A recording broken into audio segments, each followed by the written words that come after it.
बिस्मिल्लाहिर्रहमानिर्रहीम। अस्सलाम वालेकुम डियर स्टूडेंट्स। अच्छा जी बेटा जी, टॉपिक है हमारा आज का माइटोसिस। 9th-10th से पढ़ते आ रहे हो माइटोसिस। यहाँ भी इसके बारे में थोड़ी सी डिस्क्रिप्शन मौजूद है। तो ये एक सेल की डिवीज़न है जिसके दो फर्दर हमारे पास पोर्शन है, कैरियोकाइनेसिस एंड साइटोकाइनेसिस। तो इसको तफसील से आज हम देखेंगे, स्टडी करेंगे। इस चैप्टर से लॉन्ग आता तो नहीं है, लेकिन फिर भी आपको ये पता होना चाहिए माइटोसिस क्या है, मियोसिस क्या है। अच्छा जी, सबसे पहले अगर हमें ये देखें तो एक ग्रीक वर्ड है जिसका मतलब है माइटोस। माइटोस का मतलब होता है थ्रेड लाइक, और वाल्डर फ्लेमिंग ने इसको एनिमल सेल्स में सबसे पहले ऑब्जर्व किया था। अगर हम इसकी डेफिनेशन पे गौर करें तो ये कह रहा है कि टाइप ऑफ सेल डिवीजन, ये एक तरह की सेल डिवीजन है in which daughter cell receive same number of chromosome as that of parent cell. तो ये बिल्कुल सिंपल सी बात है कि जितने यानी पेरेंट सेल के अंदर क्रोमोसोम होते हैं वही उतने ही जो है वो number of chromosome daughter cells के अंदर आ जाते हैं। इट्स मीन कि इस तरह की सेल डिवीजन में हमारे पास जेनेटिक वेरिएशंस नहीं आती, और इस तरह की जो डिवीजन्स होती है हमारे जो बॉडी के सोमैटिक सेल्स होते हैं उनको बनाने के लिए ये ज़्यादा फेवरेबल होती है। तो इसकी एक स्टेजेस की बात करें तो दो स्टेजेस हैं, एक कैरियोकाइनेसिस है और दूसरी जो हमारे पास वो साइटोकाइनेसिस है। कैरियोकाइनेसिस क्या चीज़ है? ये है division of nucleus. कैरियोन mean nucleus, kinesis mean टूट जाना, ब्रेक हो जाना, यानी न्यूक्लियस का टूट के डिवाइड हो जाना। अगर साइटोकाइनेसिस की बात करें तो cyto mean cytoplasm, kinesis mean टूटना। तो साइटोप्लाज्म टूटता है, टूट के डिवाइड हो जाता है, ठीक है। तो जब ये दोनों काम हो जाएंगे तो हम कहेंगे माइटोसिस हो जाएगी, ठीक है। तो पहले हम कैरियोकाइनेसिस को देखेंगे। कैरियोकाइनेसिस है क्या? कैरियोकाइनेसिस की स्टेजेस की अगर हम बात करें तो इसकी फर्दर मज़ीद हमारे पास जो हैं वो 4-5 स्टेजेस हैं। 4 स्टेजेस हैं, 5वीं जो है वो बताते खुद जो है वो साइटोकाइनेसिस है। अगर इसकी पहली स्टेज की बात करें तो वो हमारे पास प्रोफेज है। प्रोफेज के अंदर क्या होगा? कह रहा है कि क्रोमाटिन मटेरियल इज़ कंडेंस्ड। जो क्रोमाटिन मटेरियल होंगे वो कंडेंस्ड हो जाएंगे। यानी अगर सिर्फ न्यूक्लियस में आपको दिखाऊं तो न्यूक्लियस के अंदर इस तरह जेनेटिक मटेरियल यानी थ्रेड लाइक फॉर्म में होता है। तो जब ये कंडेंस फॉर्म में इसने आना होता है तो ये क्रोमोसोम की फॉर्म में आ जाता है। इस तरह कंडेंस पैकिंग की फॉर्म में ये सेंटर से सेंट्रोमियर से जुड़ जाते हैं, और इसके अंदर जितना सारा थ्रेड लाइक जेनेटिक मटेरियल होता है इसके अंदर आ जाता है। इसको कहते हैं कंडेंसेशन ऑफ क्रोमोसोम। तो साइटोप्लाज्म यहाँ ज़्यादा विस्कस हो जाता है, ज़्यादा सैचुरेशन, ज़्यादा गाढ़ा हो जाता है। Nuclear membrane disappear. तो इस हालत में अब ये जो न्यूक्लियर मेम्ब्रेन है ये न्यूक्लियर मेम्ब्रेन डिसअपीयर हो जाती है, न्यूक्लियर मेम्ब्रेन टूट जाती है। और फिर कह रहा है कि न्यूक्लियोलस इज आल्सो डिसअपीयर। ये यहाँ न्यूक्लियोलस आपको नज़र आ रहा है, ये वाला, ये न्यूक्लियोलस भी गायब हो जाता है यहाँ से। माइटोटिक अपरेटस इज़ फॉर्म्ड, और माइटोटिक अपरेटस बनना शुरू हो जाता है। माइटोटिक अपरेटस किस तरह बनता है? इसमें मोस्टली बच्चे कंफ्यूज होते हैं। यहाँ उसने 2-3 वर्ड बताए हुए, पोलर माइक्रोट्यूब्यूल है, एस्ट्रल माइक्रोट्यूब्यूल्स है, कानाइटोकोर माइक्रोट्यूब्यूल्स हैं। तो ये मैंने यहाँ आपको थोड़ा तफसील से बताया, डायग्राम्स के थ्रू इसको समझ लीजिएगा। ये माइटोटिक अपरेटस किस तरह बन रहा है? अगर यहाँ हम देखें तो ये सेंट्रियोल है ना, आपने पिछली क्लास में पढ़ा है कि सेंट्रियोल डुप्लीकेट हो जाता है, एक पोल पे दूसरा दूसरे पोल पे चला जाता है। तो सेंट्रियोल जो है उससे छोटे छोटे ये धागे निकल रहे हैं जिनको हम एस्ट्रल माइक्रोट्यूब्यूल कहते हैं। ये बिल्कुल अर्ली स्टेजेस में निकलते हैं, ठीक है। तो एस्ट्रल माइक्रोट्यूब्यूल्स, इनको नाम दिया एस्ट्रल माइक्रोट्यूब्यूल्स का।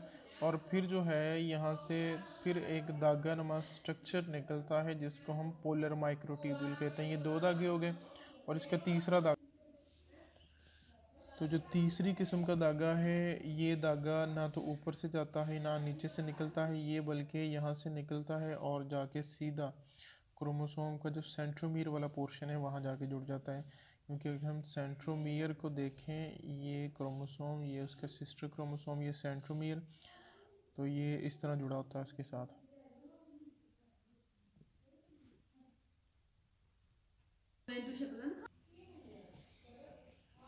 तो ये वाला जो धागा है ये यहाँ से, इस धागे को हम नाम देते हैं कानाइटोकोर माइक्रोट्यूब्यूल, क्योंकि यहाँ सेंट्रोमियर के अंदर एक स्पेशल प्रोटीन है जिसको कानाइटोकोर प्रोटीन कहते हैं। तो ये धागा जाके सीधा उसके साथ जुड़ जाता है। तो ये क्रोमोसोम की सेपरेशन के लिए इम्पोर्टेंट रोल प्ले करता है। अगर माइटोटिक अपरेटस की आप कंपोजिशन देखें तो यहाँ 3 चीज़ें आपको नज़र आएंगी, एस्ट्रल माइक्रोट्यूब्यूल, सेंट्रियोल बजाते खुद, और कानाइटोकोर माइक्रोट्यूब्यूल। ये तीनों चीज़ें मिल के जो है माइटोटिक अपरेटस बनाती हैं जिसके ऊपर क्रोमोसोम मूव करते हैं।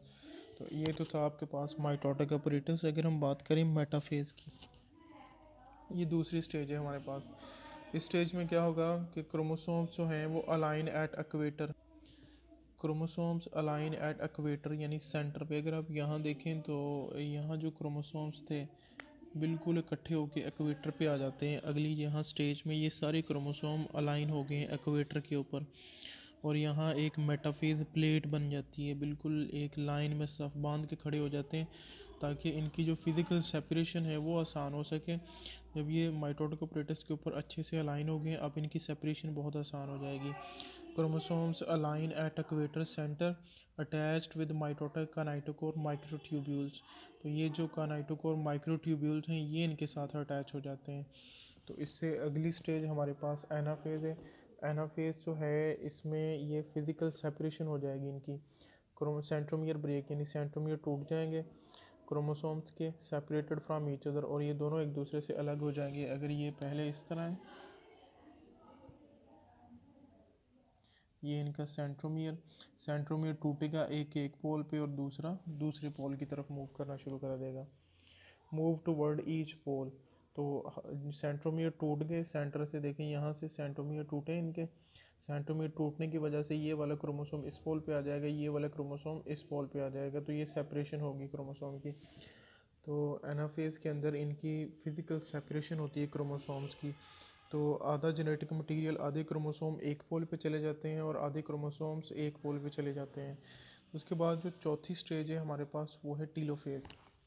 अच्छा जी, टीलोफेज़ के अंदर क्या होगा, इंपॉर्टेंट काम होने हैं यहाँ। कह रहा है कि chromosomes move at opposite pole completely, chromosome जो हैं वो अपने अपने पोल की तरफ चले गए टीलोफेज़ के अंदर।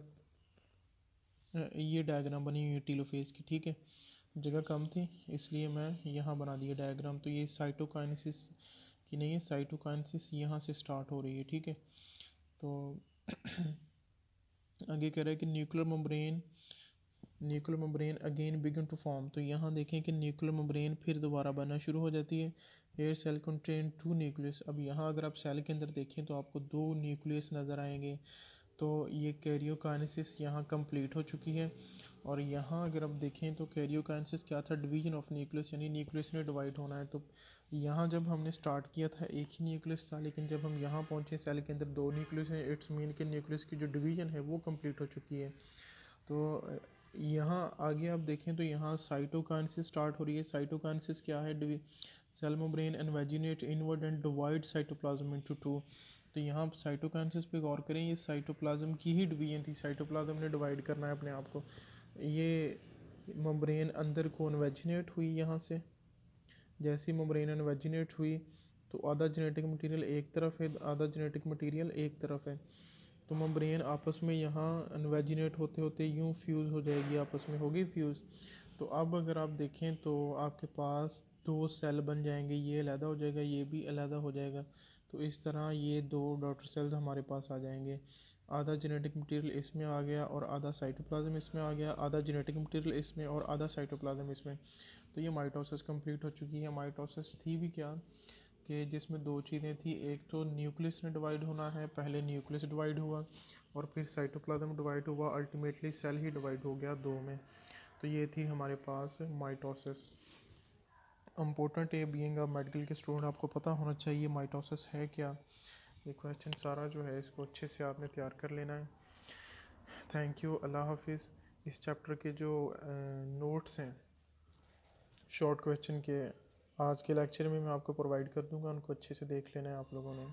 थैंक यू, अल्लाह हाफिज़।